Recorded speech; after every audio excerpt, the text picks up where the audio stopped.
Hi, my name is Greg Malone. I'm mounting an old post vise that was made way before I was born, in the 1800s. And got a large piece of wood here, about 13, 14 inches across with diameter. And I'm mounting it, just showing how I go about it. I just use a tree trunk to do this, and I put a nice base on it. So I'm just going to be narrating this as I show it. Here we go.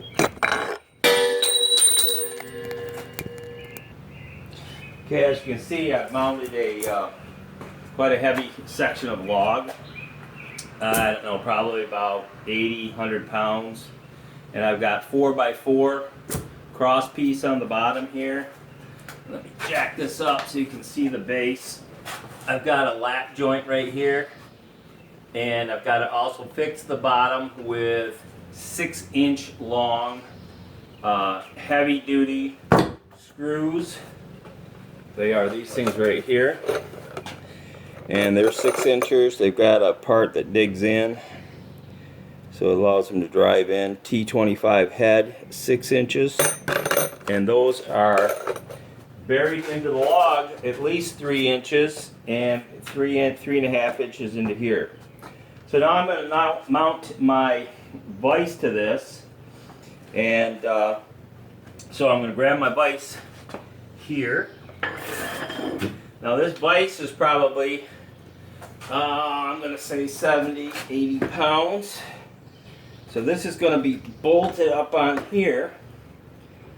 And I've got to drill a hole into this wood right here where this foot is.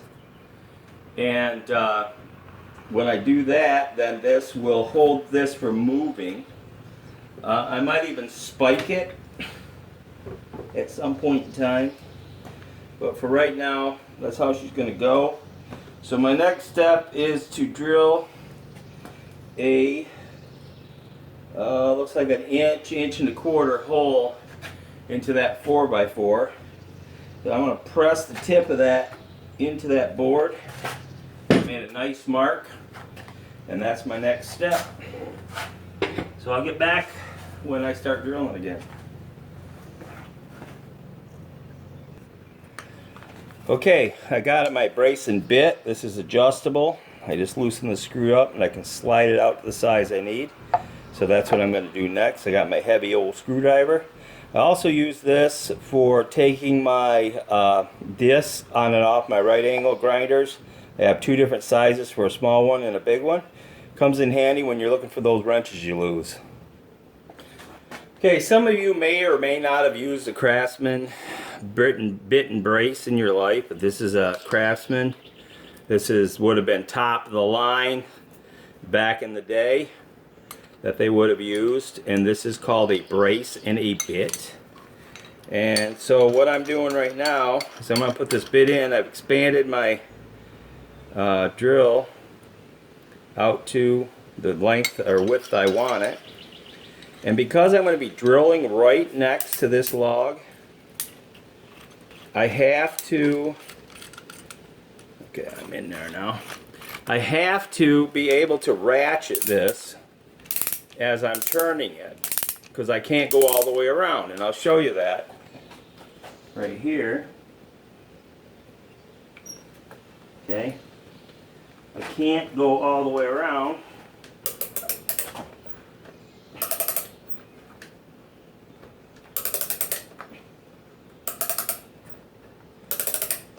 Going in.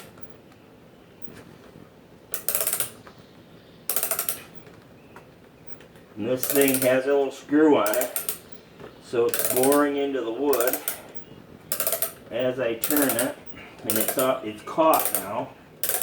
That means there's enough backward friction.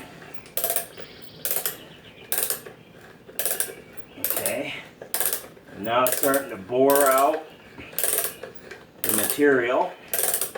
This bit does not look sharp, trust me, it is. So this was old school, how to drill a hole. And it takes some muscle to do it.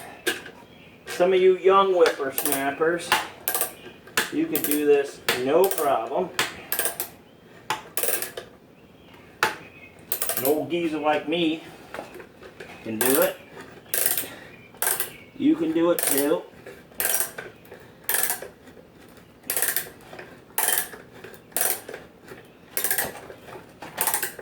You get tired pushing it, pull it a while.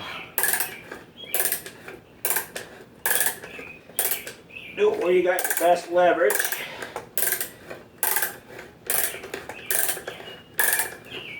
Okay, that's enough of that. I will finish drilling that.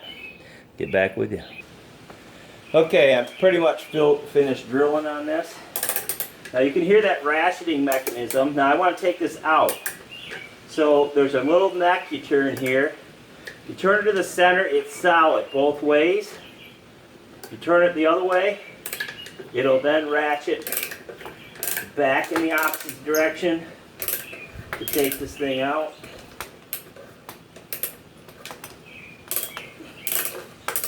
And it's that pilot hole screwed in, so you got to take it out of there. So that's probably about an inch, inch and a half deep. And the old school Craftsman drill. Now let's see if this old vise sits on here.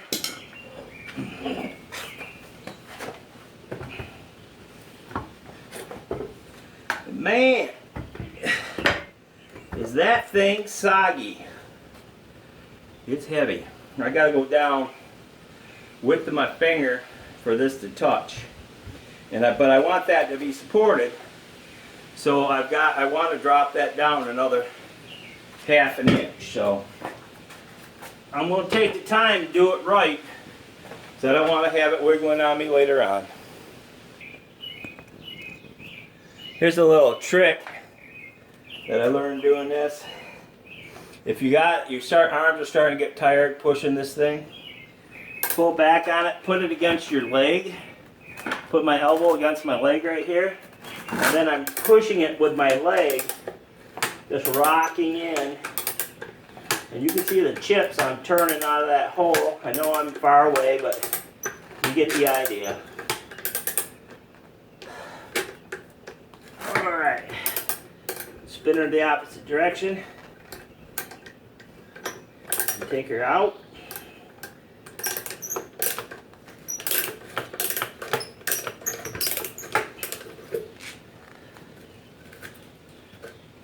Went down that extra half inch. I said I was going to go my old school drill, wood drill. Pick her up.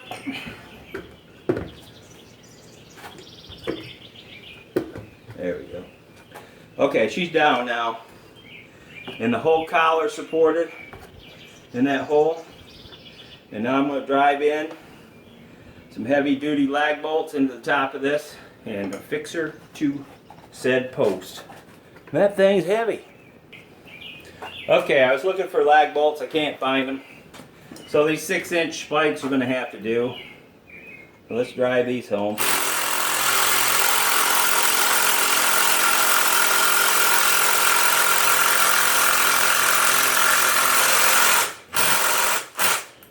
That was what I was worried about.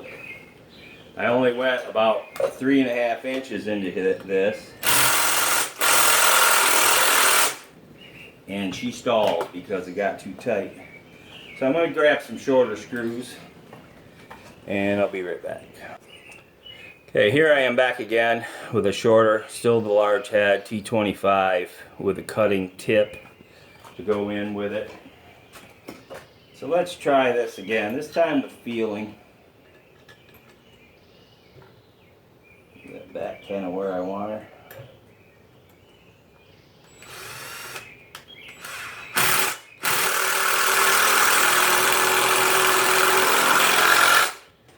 Much better.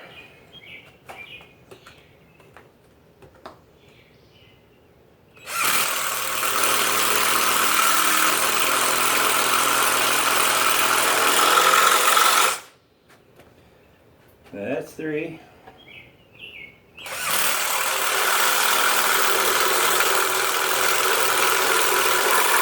That's dirty. Now I gotta get this thing out of here. And it won't move. So I gotta get creative and grab it with something.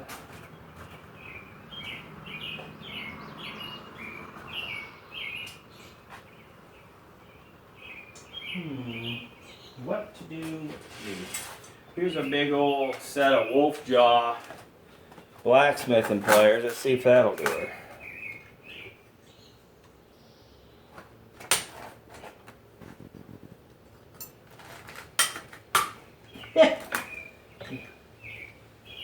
Believe me, I'm gripping it plenty tight. There's actually sparks flying. Let's see if I loosened it up any.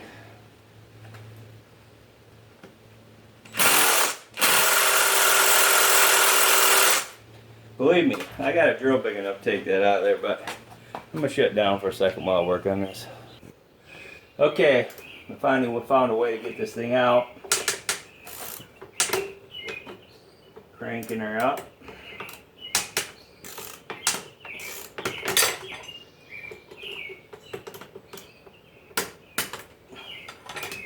Let's see if she can back her out now. Woo, doggies. She ain't playing around.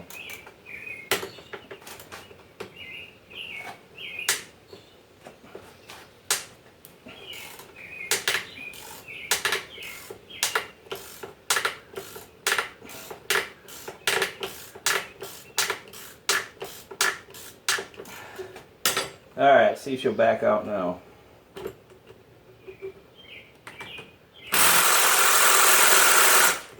Nope. Still pretty stiff.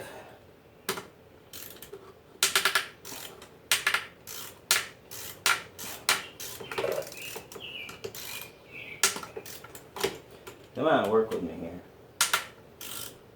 Now if this had been a regular Phillips head screw, this thing would have stripped out a long time ago.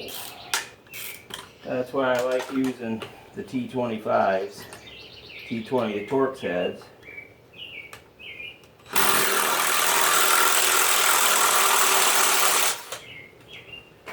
Success. Now one thing we've learned over the last little while is when you take these out, they're hot. There's a lot of friction on them things. Don't put them in your mouth when you pull them out to hold on to them. I won't tell you exactly how we figured out or which member of the family figured it out. Just trust me. You'll be spitting it out in a hurry. Alright. So we got her hooked up. This is a big old vise. Bought it right here in Des Moines, Iowa. The lady that sold it to me told me it was her father's. And I'm going to send this video to her because I wanted to show her hooking up. But I wanted to let that lady know. This old tool is coming back to life.